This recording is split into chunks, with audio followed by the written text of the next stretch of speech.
Bom dia, comunidade Paz e Bem. Sou Elorixá Adriana de Omolu e esse é o quarto episódio de uma série de episódios que estaremos tratando sobre os povos tradicionais de matriz africana, a sua luta, suas conquistas, seus desafios, e hoje nós continuaremos falando sobre alguns tratados internacionais que balizam a nossa condição de existir enquanto um povo. Hoje, trazendo mais especificamente dois grandes documentos, a Convenção 69 da OIT e o Decreto 6040. A Convenção 69 da OIT é um documento que foi construído na sua 76ª sessão e trata, define quem são os povos indígenas e tribais. Dentro desse lugar também compromete os estados a darem essa atenção e criarem políticas de atendimento a esses povos e comunidades, que são povos e comunidades tradicionais. Hoje nós os conhecemos como os PCTs, são povos e comunidades tradicionais, e hoje eles são mais de 18 povos. Essa política vai colocar, e aí, no caso, a Convenção 69, vai dizer a forma como os governos precisam, as nações precisam tratar, se comprometer, atuar para que esses povos possam viver dignamente, esses povos e comunidades possam viver dignamente. Por que povos e comunidades? Então vamos lá. Povos tradicionais de matriz africana. Nós estamos falando no Brasil, 3 grandes troncos. Povo Banto, o povo conhece como povo Angola, nação Angola, mas que não se trata só de uma nação, se trata de uma complexidade de organizações, de existências complexas que se definem por suas línguas, por sua indumentária, por sua religiosidade ou espiritualidade. Prefiro até colocar como espiritualidade porque é muito mais amplo. Se definem pela sua alimentação, pelo seu território, pela forma como lidam com a natureza e então a forma como lidam com suas crianças, com seus anciãos e anciãs, como se dá toda essa complexidade cultural que os define de um jeito assim ou de um jeito assado, uma linguagem mais popular. E nós estamos falando de comunidades como os quilombolas, que, num território se organizam a partir também dessas questões, mas que não se definem por, como eu vou dizer assim, um povo todo. São comunidades. Eles todos são um povo. O coletivo dos quilombos, que também não se dá através desses quilombos, uma vez que quilombo é uma forma, exatamente, uma organização que começa com o Quilombo dos Palmares, mas não se define a partir somente dele, já que muitos quilombos se constituíram em diversas partes do país, e que dá uma forma de se compreender, de se organizar economicamente, socialmente, espiritualmente, então sustentavelmente, educativamente, enfim. Então, essas comunidades que estão espalhadas pelo Brasil, elas compõem um povo. Elas são compostas também por esses povos. Aí, esses povos, numa proporção muito mais ampla, daqueles que para cá foram transladados, como eu falei nos 2 primeiros encontros, pelo Holocausto da escravidão. Então, são diversas as comunidades, com suas peculiaridades. Os ribeirinhos, os caiçaras, vamos lá, nós temos diversas comunidades, os quilombolas, dentre tantas outras comunidades aqui.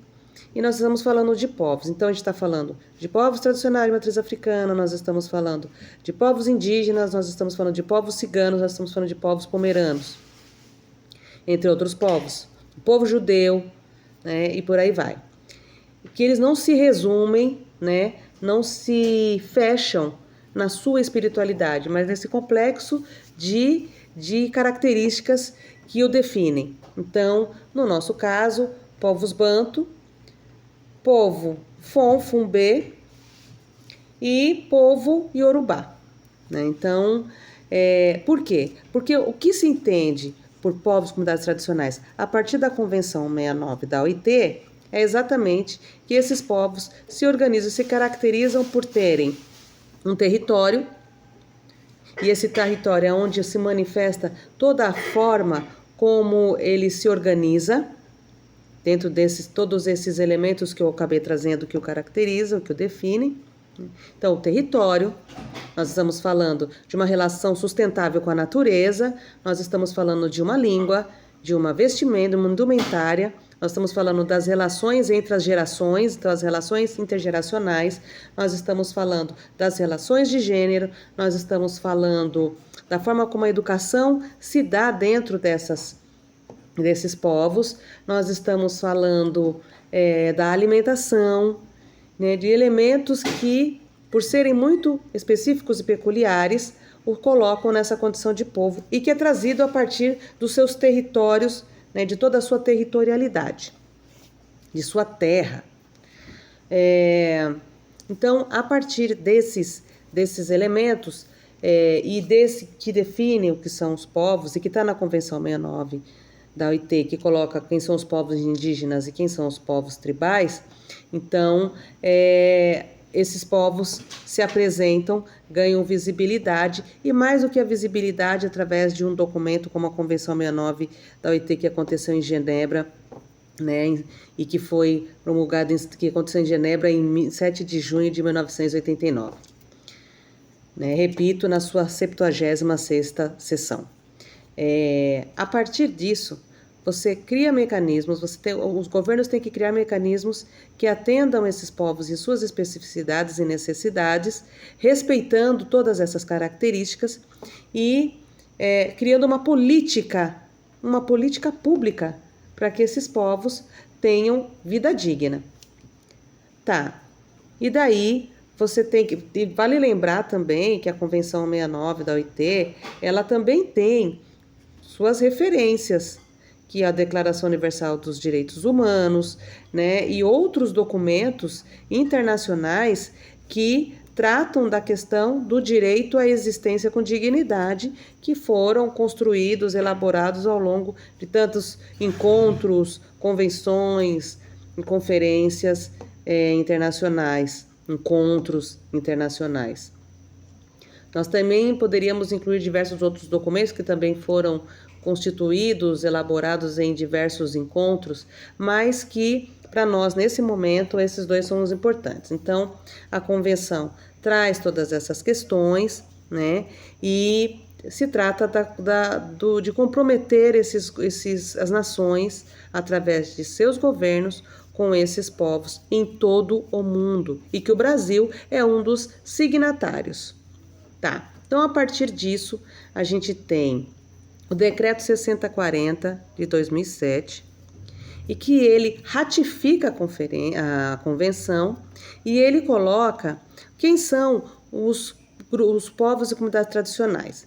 Então, são grupos que são culturalmente diferenciados, né, e que eles precisam do reconhecimento dessas diferenciações para que as políticas que sejam pensadas para esses grupos sejam políticas que verdadeiramente atendam essa relação. E aí no Decreto 6040, que ele institui um Plano Nacional de Desenvolvimento Sustentável, ele vai dizer qual é essa política para atendimento desses povos e comunidades tradicionais. Então, ele coloca mais enfaticamente a questão dos povos indígenas e das comunidades quilombolas, mas reconhece que há outros povos e comunidades tradicionais. Quando a gente está falando de outros povos e comunidades tradicionais, veja bem, sempre que eu vou tratar das questões referentes à matriz africana, a partir de todas essas características que nos definem e que, a partir disso, ampliam as discussões para a construção de políticas públicas. Então, vamos lá. Quando a gente pensa em povos tradicionais, quando pensa num plano de desenvolvimento sustentável que considera todos esses elementos e seus territórios, a gente está falando de diversas políticas. E aí considera também questões como a terra, que é o local que abriga esses territórios e que esses povos, inclusive, são povos que têm uma relação sustentável com a natureza. É importante dizer isso, porque essa relação sustentável, primeiro, ela não é ditada pelo governo, mas ela é reconhecida pelo governo que esses povos têm uma relação sustentável. Povos que vivem da pesca, que vivem da plantação, da agricultura familiar e que a relação com a terra não trata como o agronegócio, mas são relações sustentáveis. Vejam, relações sustentáveis. Então, eles vão, eles plantam, eles se alimentam e alimentam a sua comunidade. E o trato com a terra, o trato com a natureza, ela é diferenciado, assim como a pesca. Então, dos pescadores artesanais, né, que é uma comunidade, a relação que eles têm para a pesca é para sustento dos seus e da comunidade, mas eles precisam viver economicamente. Porém, a relação que eles têm é uma relação sustentável, ou seja, eu vou pescar, mas eu não vou explorar predatoriamente aquele espaço, porque eu dependo dele para viver. Tá, e os povos tradicionais de matriz africana? E os povos indígenas? Os povos indígenas caçam, os povos indígenas pescam, os povos indígenas colhem. Né? Eles vivem daquilo que a natureza oferece de forma sustentável, uma vez que eles não exploram predatoriamente aquilo do qual eles se alimentam e alimentam toda a sua comunidade. Então, quando a gente pensa em povos tradicionais, não é diferente. Tradicionais de matriz africana não é diferente. Nós estamos falando de relações sustentáveis e mais. Quando nós estamos falando de povos tradicionais de matriz africana, nós estamos falando de que esses povos têm uma relação de sagrado, porque reconhece a natureza como divindade. Tem a natureza como divindade. Então, se tem se a relação com a natureza é entendendo, compreendendo dessa natureza como divindade, né? Vamos pegar as águas são as nossas Iabás. Então, eu respeito essas águas e eu sei que se eu as poluir, se eu matar uma nascente, eu não terei mais essa divindade, essa deidade. E não vou ter mais as águas para eu poder louvar, para eu poder me saciar minha sede, para eu poder me banhar dela, né? E essas águas, entendendo a água como um elemento sagrado que cura, que limpa, que alimenta, que cuida, que acolhe. A gente está falando das folhas como uma deidade, são as deidades que cuidam, que são as próprias folhas, que cuidam das folhas, que vivem nesse lugar e que ao tirar uma folha, eu entendo, porque a relação é essa, de que eu estou solicitando a quem se veste delas, se alimenta delas, que vive a partir delas, que mora dentro das árvores, que mora na terra, que mora em cada folha, em cada árvore, em cada galho, né? Porque a árvore eu já tinha falado, então em cada galho, cada folha, que ao tirar eu estou trazendo essa energia, a energia de cura, de cuidado, de proteção, de limpeza, de manutenção da saúde para a nossa vida. Então, se eu uso de forma predatória, eu não vou mais ter essa folha. Então, a minha relação é de respeito, de cuidado e de alimento. Eu vou tirar a raiz da terra. A terra nos dá o alimento. Então, eu preciso saber que, e nós sabemos disso, nós cuidamos a partir desse lugar, que a folha, assim como as raízes, assim como os vegetais, assim como as frutas, assim como as flores, são vivas, são seres vivos. Então, eu preciso pedir licença, eu preciso de conversar. Por quê? Porque elas têm vida. Então, o que eu vou utilizar é no sentido de que o que eu tirar desse lugar não vai prejudicar o bioma, não vai prejudicar a sua continuidade, a sua existência, porque ela está me dando aquilo que eu preciso e eu vou devolver a ela, né? De uma outra forma, vou devolver a ela. Então, se eu uso as folhas, eu devolvo para a terra. Se eu me alimento das raízes, aquilo que fica, eu devolvo para a terra. Então, sempre uma relação de respeito, uma relação de usufruto consciente, de consumo consciente e de manutenção. É uma relação de manutenção. Na relação de manutenção, o que a gente precisa entender é que no reconhecer, né, desses grandes encontros pelos grandes governantes, pelos movimentos, reconhecer que esses povos e comunidades estabelecem esse tipo de relação e que graças a esse tipo de relação nós ainda temos as matas, os rios, né, as águas, nós ainda temos as folhas, nós ainda temos os animais, porque não são extintos, porque não é caça predatória, caça para troféu, caça para promover um poder, mas é para o alimento, né, para o consumo. Eles continuam existindo e continuam nos alimentando, alimentando o espírito, alimentando a cabeça, alimentando o nosso corpo físico, alimentando a nossa possibilidade de continuar respirando, alimentando a nossa possibilidade de continuar com saúde, né, de termos uma vida mais cuidada, com qualidade, com paz. Então, nessas relações que são reconhecidas por esses documentos, não se parte do princípio de que os governantes, a academia, têm a ensinar, mas é um sentido inverso. Eu reconheço que esses povos e comunidades têm uma relação, eles vivem a partir de uma complexidade diferenciada, têm uma relação sustentável com a natureza. O que coube foi a escuta sensível, para que, através desses ensinamentos, dessas aprendizagens, desses saberes, se crie um plano que considere toda a sua forma de viver, de cultuar, de se comunicar, de se organizar, de aprender e ensinar, de consumir, de